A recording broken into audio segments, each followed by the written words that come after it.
Jets Nation, how's it going? Rob the Ram Jet fan here, coming with another video to talk about some of the moves that JD made today.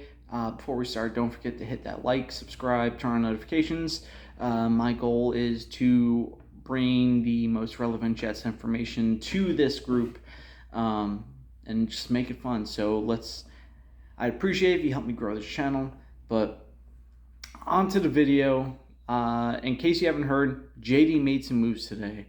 Yes, I got home from work today and saw that there were some things JD did. And some of it was we were kind of all expecting. He continues to wheel and deal, picking up both Randle Cobb and Al Woods today. The Al Woods move, I think we were all kind of expecting, as well as Randle Cobb.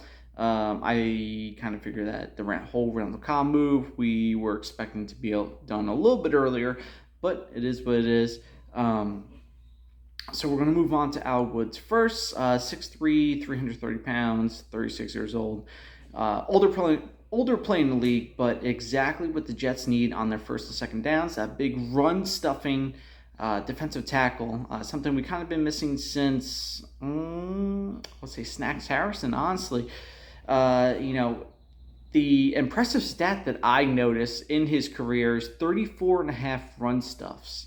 That includes 8.5 this past year, which was the most in his career. So the guy kind of seems to be like fine wine, getting better with age. He's the perfect complement to what we have now. Obviously, we have Quentin Williams, guys like JFM, Quentin Jefferson, all the pass rushers we have, Bryce Huff, JJ, McDonald that we just drafted, Carl Lawson. We have that perfect complement of pass rushers. We just didn't have that run-stuffing defensive tackle, especially since we lost, guys like Sheldon Rankins and Nathan Shepard. But you know what? JD has completely redeemed himself and brought in Al Woods. Like I said, just a solid veteran, a tank in the first and second downs, just a run stuffer. I think beyond safety and maybe linebacker, which we kind of addressed both in the NFL draft, I think defensive tackle, a run-stuffing defensive tackle, was definitely number one priority on this Jets agenda list, especially on defense. I think, in conclusion, this whole deal, I think it was kind of agreed to maybe when the Jets and Al Woods met up earlier in this offseason, and they didn't get a deal done. I admit I was kind of nervous myself, but I think it was agreed upon that, hey, you know what? You go out into the free agent market. If you find something better, take it. No harm, no foul. But if the draft comes and goes and you're still sitting there, maybe this is the best place for you to be. And I totally 100% agree with that. Give the guy a chance to get as much money as he can. If not, guess what? You're giving him a chance to go for a Super Bowl. And I think Al Woods in where he is in his career is definitely, that's what he's looking for. So I think it was just a fit all around. As far as I know, the numbers haven't come out. But as far as salary cap, the Jets don't have much. I know they kind of made some moves to free up some cap space, did some renegotiations to free up some cap space, but especially after signing, Aaron Rodgers and the draft class and everything like that, they don't have much to work with. So I can't see this deal being more than like 1 year, $2.5 to $3 million, which is a great deal if it's a one and done. I think the Jets are going all in to win a Super Bowl this year, which they should when you have Aaron Rodgers under center, and you really don't know how much time you have with him, even though, in my opinion, I think it's going to be 2 to 3 years. So even earlier today, the Jets went out and got one of Aaron Rodgers' best targets over the past decade or so. Randle Cobb, he might not be what he used to be. He's a little older, 32 years old, but you know what? The guy still gets open.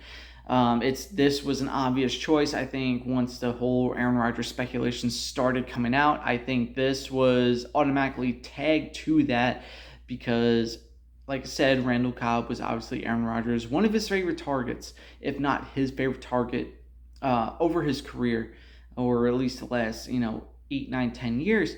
I think this is a smart move, especially since you probably didn't pay a lot for him. You probably gave him just above the vet minimum, but at the same time, you're bringing in the guy who can help bring this receiver core along, and even the tight end group, just the pass catching group. You can help bring them along with a guy like Randall Cobb. He's smart. He's witty. He knows how to get open. He knows the ambiance of the NFL. He's savvy enough to know where he is in his career and kind of pass along his knowledge, as well as help this offensive group. We're not asking him to be the number 1, number 2, number 3, number 4, maybe even number 5 receiver. We're asking him to be the number 6 receiver. Obviously, he's probably going to get a little more playing time because him and Aaron Rodgers are so close. I'll admit, when the whole Aaron Rodgers news and everything first came out, and he had his wish list or whatever, I was against the Randall Cobb signing at first, just because in my mind I was thinking, well, we're probably going to go into this draft, pick up another playmaker or two, which we did, but it wasn't that receiver. And in my mind, I was thinking, why are we going to bring in this 30-something-year-old to take up a roster spot just because Aaron Rodgers wants him here? In my head, it was, we have to draw a line at some point. But you know what? After the draft, seeing what happened, seeing how everything played out, seeing how free agency went, it's a good move. I can't complain about it. Like I said, this guy's going to be your 5th or 6th receiver. He might push Denzel Mims down, which, in my opinion, I still think Denzel Mims. I think Aaron Rodgers would love Denzel Mims and what he brings, like an Allen Lazard kind of type. Just a big body, go up and get him, good blocker. Similar skill set. Obviously, Allen Lazard is more refined, but in my opinion, I think they're a similar kind of player, and he would love to play. He would love to throw the ball up in the corner of the end zone to Denzel Mims. But I think the Randall Cobb signing, it's solid. It could definitely help your team in more ways than one. Al Woods, you needed that big, beefy space heater up front, and you got him for probably about a vet minimum, maybe a little bit more. So, no complaints here. I think this might have been, going into the draft, after the draft, I was kind of thinking, this might have been the plan all along, which I'm not upset with. You get a veteran in here who knows how to work the trenches, how to work the seams in between the tackles, the centers, and the guards. And you get him in here for 1 year, see what he can do, and then go from there, which I can complain about. The guy's been healthy, so, it is what it is. I'm happy about it.